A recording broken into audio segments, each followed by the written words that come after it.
Dr. Benjamin Bikman, it's a pleasure to meet you. Welcome to Your Health Matters. How you doing?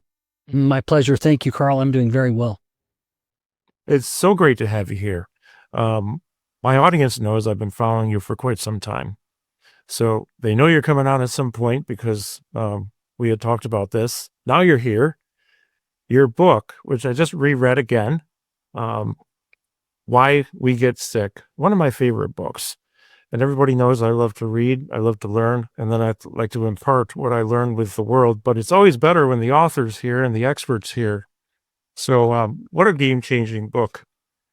One of the common themes on this show is metabolic dysfunction, insulin resistance, diabetes, and how it really is affecting so many people around.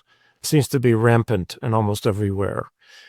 And it seems to me, Dr. Brickman, metabolic dysfunction is affecting, it seems like almost everyone to some degree, and that there's an insulin resistance issue also going along with this.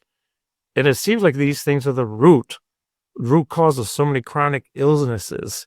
I was wondering if you could just enlighten us about this from your point of view and from the research that you've done.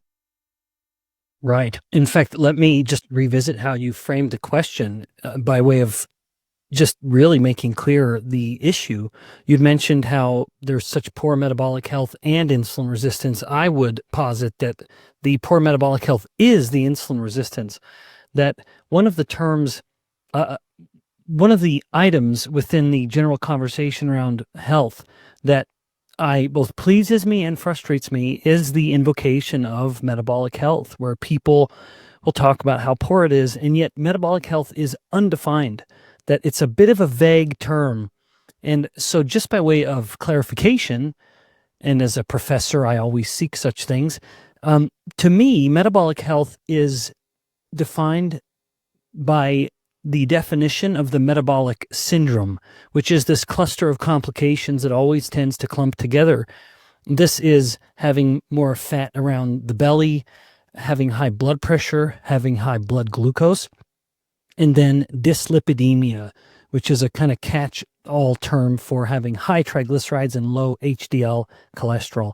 Now, I kind of rattled those off, and I'm okay with that because I don't want anyone to get too caught up on the strict definition of the metabolic syndrome. It is something we can look up. It's known. We talk about it often. We've all heard about it. But my final comment on this then, and bringing it full circle here, is that if we define metabolic health by the metabolic syndrome, it's important to note that what we call the metabolic syndrome was once called the insulin resistance syndrome. I prefer that term. I like to be precise in this sort of discussion because in this case, by calling it the insulin resistance syndrome, it actually helps us understand what all of these seemingly distinct issues have in common, because all of them, to various degrees, are directly caused by insulin resistance. All of those things I just mentioned, those complications that clump together. Now, you'd asked the sort of segue or follow-up of the question was, why does it matter? What's the big deal? The big deal is twofold, which is both the prevalence and then the relevance. And the prevalence is sobering, where a paper that was published about 9 years ago found that within the United States, a nationwide survey documented that 88% of U.S. adults had some part of that metabolic syndrome. In other words, only 12% of the adults in the United States were spared any evidence of insulin resistance, to say all of that another way. So it's extraordinarily sobering just how prevalent this problem is. But then so what? So what if everyone has it? Well, the so what is largely informed by the fact that every single chronic disease is influenced by insulin resistance. Now, you'd mentioned graciously my book, Why We Get Sick. I couldn't even discuss everything I wanted in that book. It simply would have gotten to the point of encyclopedic, where even my most ardent, devoted readers, like my own dad, wouldn't have been willing to read through a book that big, despite his affection for his youngest son. But it would have simply been too big. But let me just make it perfectly clear, problems like heart disease, well, the leading cause of heart disease is insulin resistance. Type 2 diabetes is insulin resistance that's gotten so bad the body can no longer control its own blood sugar levels. Alzheimer's disease is increasingly considered insulin resistance of the brain, and how as the brain gets insulin resistant, it can't obtain sufficient energy from blood sugar. And as it starts to starve, it starts to reduce its function. Even forms of infertility are derived from insulin resistance, like, for example, the most common form of infertility in women, polycystic ovary syndrome. Well, that's just a metabolic manifestation of insulin resistance. And even in men, the most common form of infertility is erectile dysfunction, and some consider erectile dysfunction to be the earliest sign of insulin resistance in an otherwise healthy man. So these problems stemming from the catastrophic to the consequential for the good of the species, from chronic disease that kill us to diseases that make it harder for us to reproduce, insulin resistance is the common soil from which all of these noxious weeds are springing. And that is why I beat that drum so loudly, where as I have looked at the trends and the directions in health and clinical practice, as a scientist, while I may be somewhat resigned to my modest pay, I'm thrilled by the fact that I do get paid to find answers to questions. And as I have questioned the relevance of metabolic health and chronic disease, the answers have become clearer and increasingly sobering, which is this is the thing that, to my delight, we're now starting to talk more about it, evidenced in the fact that you and I are here chatting. But even within the current political directions, love it or hate it, I can't help but rejoice somewhat in seeing the conversation starting to become a little disruptive in a good way, where we need to shake things up, because our current approach, which is eat and live however you want, and then just pop a pill to mask the symptoms, it's going to continue to bankrupt us and make us feel fatter and sicker and stupider. I love how you stated that, and that's something we've brought up a lot here on the show, is the fact that, whether you like the administration, whether you like Trump or not, whether you like RFK Jr. or not, let's toss that aside. And what we do need is a disruptor. And actually, some of the people who are involved in this that I know of have been on the show. Dr. Marty McCary, Dr. Casey Means. Okay, they've been on the show. And this is no new news, oh friends out there listening, because we know things have been not going in the right direction for decades now. We have to go to break in just a little less than a minute, but we are talking with Dr. Benjamin Bikman, and you're out at Brigham Young, is that correct?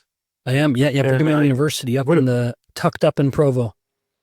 I was up there a few years ago to see a friend of mine who has a exercise equipment manufacturing company there, and I think it might have been around Syracuse, Utah. Oh, that's out there. Yeah. Which is up north a ways, right? Yeah.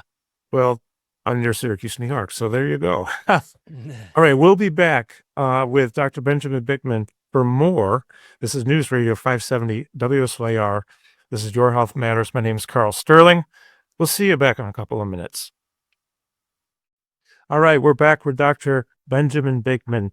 And so let's talk just for a minute here. We know that things have been going down the wrong lane. Actually, I like how you stated on the last segment, we've been in this, let's say this, for many of us. And I was one of these people years ago with being extremely overweight, obese, and, all kinds of health problems. That's actually how I got into this business, was with major health scare 16 years ago. And now here I am, movement disorders specialist and all this other stuff, and diabetes and whatever. But I needed to change so much, especially what I put in my body, because I was the king of Doritos and beer and vodka and every other bad thing you could think of out there. And that stuff just doesn't give us what we need for our health and a good health span within our lifespan. Now, with that said, a lot of us, a lot of people out there in this category, let's say they have insulin resistance. Maybe they have type 2 diabetic, cardiovascular problems, Alzheimer's, cancers, PCOS, fatty liver disease, non-alcoholic fatty liver disease. When I stopped drinking, I still had that for many years. Um, what is the relationship, if any, when we look at genetic predisposition of any of these chronic illnesses versus what I'll venture to say is lifestyle playing probably a much larger role in pulling the trigger? Could you talk about that with us a little bit? Oh, yes. Yeah, without a doubt.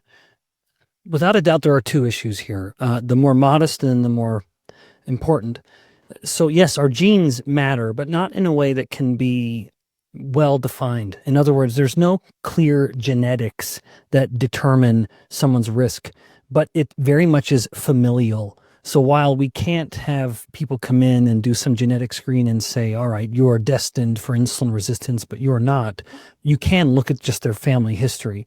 And so anyone listening, if you have a first degree relative, most especially a parent who had been diagnosed with type 2 diabetes, or a mom who had gestational diabetes, which is sort of a mini version of type 2 diabetes, you are much more likely than anyone else to be on that, to be closer to insulin resistance on that spectrum, and thus more mindful of these disorders. However, as much as our genetics play a role, there is that inner zone in which we are sovereign, unless we abdicate when it comes to these lifestyle decisions and let other people make these decisions for us. But without a doubt, lifestyle is the most important variable.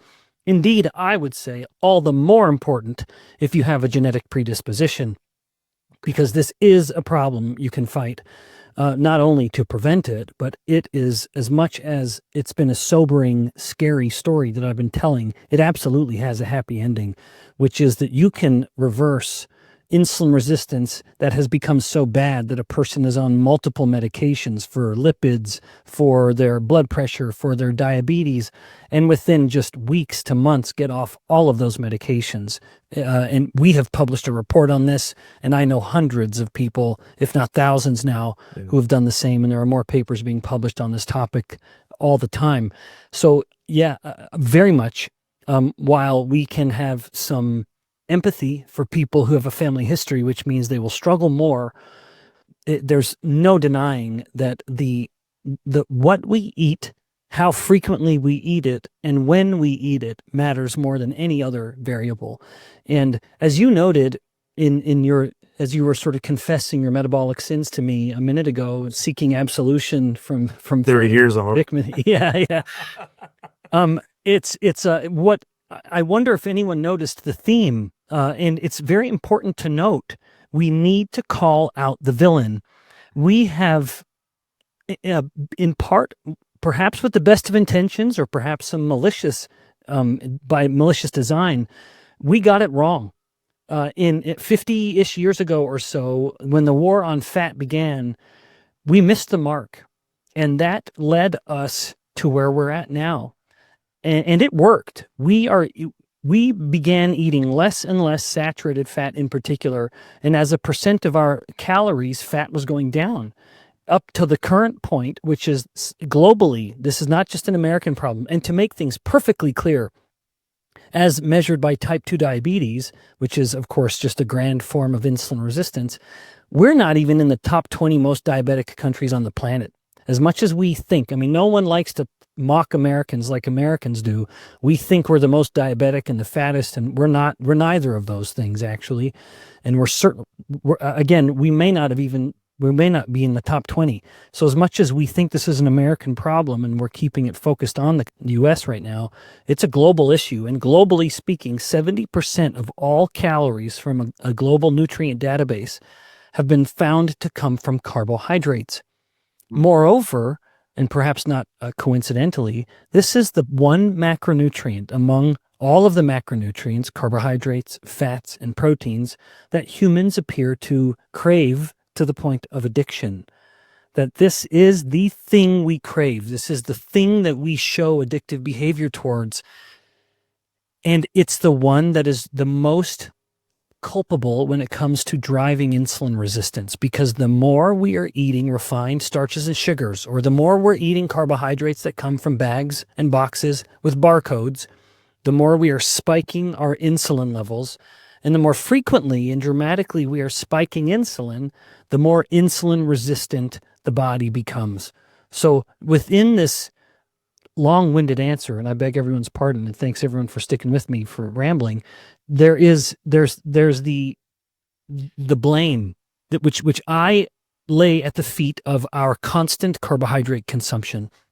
We are a culture globally, even now, that is just, we cannot stop consuming refined starches and sugars. Unfortunately, that has put us in the position we're in. And the solution then becomes obvious, because if the constant carbohydrate consumption is the cause of the cardiometabolic crisis, then the focus on fats and prioritizing natural proteins, the other two macronutrients, needs to be the solution then. But unfortunately, they continue to be vilified, even globally, certainly here in the U.S. But again, as we mentioned, perhaps there's some hope in the disruptor in chief, where we are able to start, being a little more honest in our approach to these things, and not expecting to be able to medicate ourselves out of the cardiometabolic quagmire we find ourselves in. Yeah, absolutely. Well, I'd just like to review something, which is um, Dr. Bikman, with all due respect, probably really super layman, basic, not even science to you. Hey, remember, I teach 18-year-olds. There's nothing you can say that's basic enough. Okay. Well, here's what I'll do. Before we go to break, I'm going to leave you with this question. And then when we come back, maybe you can address this for us. For people who listen to the show regularly, you might already know the job of insulin, right? Which insulin is produced by the pancreas. It helps regulate sugar levels. It shuttles uh, the glucose sugars to our fat cells. Is that correct? Am I right on that? Okay. Yeah. So we'll address it more when we get back. But there's a point where we have too much in our cells, and when we don't have any more room in our cells for the sugars to come in, then what happens? It stays in your blood. What happens? You get high blood sugar. You get all kinds of problems. This is News Radio 570 WSYR, also available on 106.9 FM. We'll be back here on Your Health Matters in just a couple minutes with Dr. Benjamin Bikman. All right, we're back with Dr. Benjamin Bikman. So we're just kind of getting right down to the base level here in my mind of what is insulin, why is it important, what does it do? Okay, so we have this high blood sugar, and again, we look at all kinds of potential health problems, right? Obesity, insulin, diabetes, type 2 diabetes, cardiovascular disease, cancers, PCOS, NALFD, FLD, I'm sorry, obesity, and a slew of other things, Alzheimer's, which some people are referring to, and I'm not sure this is correct, but I'm not sure it's incorrect, as type 3 diabetes. Also, just recently heard about type 1.5 diabetes somewhere, yeah, which I'm sure you're familiar with that too. But okay, we have a problem. We're eating too much sugar, too many carbs, too much processed food, too much junk. Our body doesn't know what to do with it. We have health problems. Now, we've had other experts on the food show say this is a foodable solution to the problem. I know that when I changed my food, it fixed my problems. It really did. Mm-hmm. So it seems like it's foodable. And I'm wondering if we could talk a little bit about what to do. What do we do when we have any of these problems we mentioned? Plus, my grandmother lived with Alzheimer's, and she died in 1977. I was 16 years old. So, I look back, I remember, though, she didn't know who we were for years. And it was such a horrible, horrible, debilitating, heartbreaking way to go.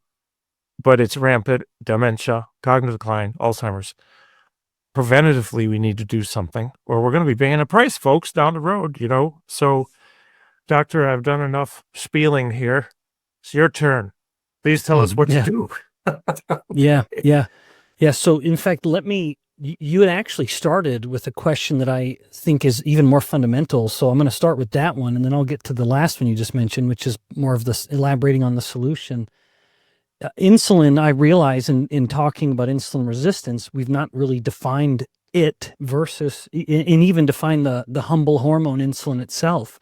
And that is worth defining because it helps us understand part of what got us here, which is it is difficult for most people to think of the hormone insulin without thinking of blood sugar.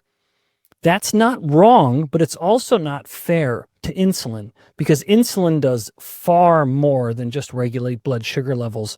Now, you'd mentioned fat cells. We could add to that muscle cells. We could add to that certain cells of the hypothalamus involved in cognition, speaking of like Alzheimer's disease. So in some cells of the body, insulin acts as an escort, if you will, where it will flow through the blood, knock on the door of the cell, like, for example, fat cells or muscle cells, and then having knocked on the door, if the cell is receptive or sensitive to that insulin, it will open the door, if you will, and allow the glucose to come rushing in, thereby lowering blood sugar levels. And again, that is insulin's most famous effect, but it sells insulin short because insulin doesn't have that same effect on the blood vessels. It doesn't have that same effect on the ovaries or the testes or the liver or the kidneys or the bones and more. At those cells, insulin isn't necessary to help the glucose get in, but the thematic effect of insulin from top to bottom, from brain cells to bone cells, from lung cells to liver cells, and every cell in between, is that it tells the cell what to do with energy. Now, I don't want that to be confusing, so I'll go one step further. All of the nutrients that are available for a cell to burn, and most cells can burn multiple nutrients like fats or glucose or ketones or even lactate, but let's not get onto that topic. That's too big. Insulin helps the cell know what to do with all of that energy. And you'd mentioned the fat cell. It is a very little known fact that it is impossible for a fat cell to grow unless insulin is elevated. I'm not saying calories don't matter, but our calorie obsessed perspective of obesity has actually gotten us into, I would say, more trouble than it's solved, which is that when we're afraid of calories, we're afraid of fat. And fat is something that doesn't increase insulin. And yet if we can keep insulin low, then the body cannot store energy very well. If indeed, it becomes less efficient, which, lest it sound like a bad thing, when it comes to metabolism, is a good thing, because now we're wasting calories. So the lower insulin gets, the more difficult it becomes for a body to store energy in its fat cells. Now, all of this is just my winding way of just describing what insulin is. And then insulin resistance is at its simplest when the insulin isn't working particularly well. And so now it's knocking on some cells, trying to tell the cell to do something, and like a naughty child, and as a father of young children, I understand that analogy a bit too acutely, the cell isn't responding.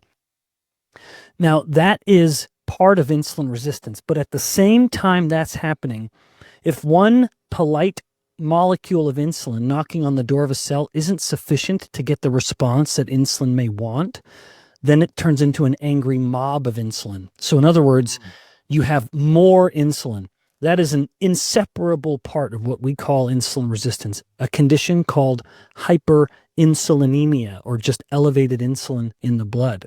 So that is insulin. That is what insulin resistance is. And then the solution, I'd started to elaborate on it a little bit, but maybe one final point. You'd mentioned diabetes 1.5. That is simply when a type 1 diabetic, a person who doesn't make insulin because of the autoimmune destruction of the beta cells, which produce insulin in the pancreas, so they have to inject insulin. As they eat more and more carbohydrates and have to inject more and more insulin to control their blood sugar, that ever increasing amount of insulin leads to insulin resistance, which is the foundation of type 2 diabetes. And so you have a type 1 diabetic who's developed the profound insulin resistance of type 2 diabetes. That's all just to demystify a version of diabetes that may be confusing. But then in the case of Alzheimer's disease, I don't love the term type 3 diabetes because it makes it sound like there's some other fundamental issue. It is nothing more or less than insulin resistance of the brain. And importantly, this is common across multiple neurological disorders, whether it's Alzheimer's disease or migraines or epilepsy or even certain forms of depression. What they all have in common is the brain going hungry, because as it's become insulin resistant, various regions of the brain can't get enough glucose for energy. And so the solution is simple, although not necessarily easy. There's a difference because of our carbohydrate obsessed culture, but it's 3 simple steps. 1, control carbohydrates. Focus, in other words, on eating whole fruits and vegetables. Eat them, don't drink them. And try to avoid starches and sugars that come from bags and boxes with barcodes. Number 2, prioritize protein. Make sure you're getting an abundance of high quality protein. And as indelicate as it is to say these days, that means coming from animals. That is the best. And then lastly, don't fear fat, especially the natural fats that come from animals and fruits like coconuts and olives, but be very careful with the so-called vegetable oils or refined seed oils. And that's the solution. It's simple, but not easy to implement all the time. Yeah, fascinating. Totally fascinating. I appreciate you, sharing about what type 1.5 diabetes is. Also, along with, I'm no expert, but the type 3 diabetes never sounded quite right in regards to Alzheimer's. Yeah. But, folks, we are with Dr. Benjamin Bikman, and we have one more segment coming up with him. After this short break, this is Your Health Matters News Radio 570 WSIR. My name is Carl Sterling. Thanks for joining us. We'll be right back. Okay. All right, Dr. Benjamin Bikman, thanks again for joining me. It's a real pleasure to meet you. It's an honor to have you here with me. Oh, my pleasure. Can we talk about Make America Healthy again? We have a lot of listeners who they really want to know more. And from your point of view, I'm curious to know, what are the pros and are there any cons? Yeah. Yeah. So like I said earlier, for better or worse, people may be frustrated or pleased, but we have with RFK Jr. a disruptor. Without intending to reveal my political leanings, am pleased because we have to change something. We spend more than any other country on healthcare, and we're not the worst when it comes to healthcare outcomes. We're not, but we are far from the best. And we don't want those two variables to become too far out of whack. We don't want to continue to spend more and more money without seeing evidence of actual healthcare improvements. I think there are some things that I'm pleased to see, and then some things that I am a little disappointed, where I think that we're focusing in some instances on micro matters while ignoring the bigger ones, which perhaps because they're a little harder to implement. But like, for example, the war on high fructose corn syrup. People need to appreciate that the high fructose corn syrup that is used is almost identical to sugar. That high fructose corn syrup is about it's a mix of about 55% fructose and then 45% glucose, whereas sugar is just 50-50. Well, that 5% or that 10% total differential, that's not really moving the needle much. Mm-hmm. And so when I look at all this, like for example, Mexico, people are saying, oh, well, Mexico has soda with full real sugar in it. Yeah, and they're also way more diabetic than we are. And they have been for years, and there's no trend that it's getting better despite the change in soda. You know, this has been something in Mexico for years now. They use real sugar in Mexico, and we need to import their version of soda. Why? It's not going to help. And so I appreciate that the conversation is focusing on sugar at all, but I can't help but put my head in my hands and sort of bemoan the fact that I consider us as just moving from one target to a same target, that we're shooting at the wrong thing. And they are essentially the same thing. This isn't the difference that most people think it is. And to be clear, drinking sugar in the form in soda is a horrible thing. This is one of the most certain ways of developing. You'd mentioned fatty liver disease. It is one of the best ways to cause fatty liver disease, and just keep your blood glucose and your insulin spiking almost constantly. So that's one thing that worries me, where I would rather the conversation just focus on refined starches and sugars. So if I were dictator of all dietary approach here, I would, well, one, I would actually stop counting calories. I would remove calories from food labels entirely. As a person with a PhD in bioenergetics, and I am loath to invoke my degree, truly, I abhor so-called experts and people who think that their terminal degree gives them an expertise and a platform they've not really earned. But the only reason I even mention it is it's an uncommon degree, where in bioenergetics, it has the student be very deeply trained on thermodynamics, or the use of energy in living organisms. We don't eat energy. We don't eat heat. A calorie is a unit of heat. Why are we talking about units of heat? You know, it's not like if you eat a warm bowl of soup, it has more calories than a cold bowl of soup. And yet that's what a calorie is. I mean, it's laughable when I say it that way. I want everyone to think, well, that sounds stupid. It is stupid, because we don't know what that energy does in our bodies.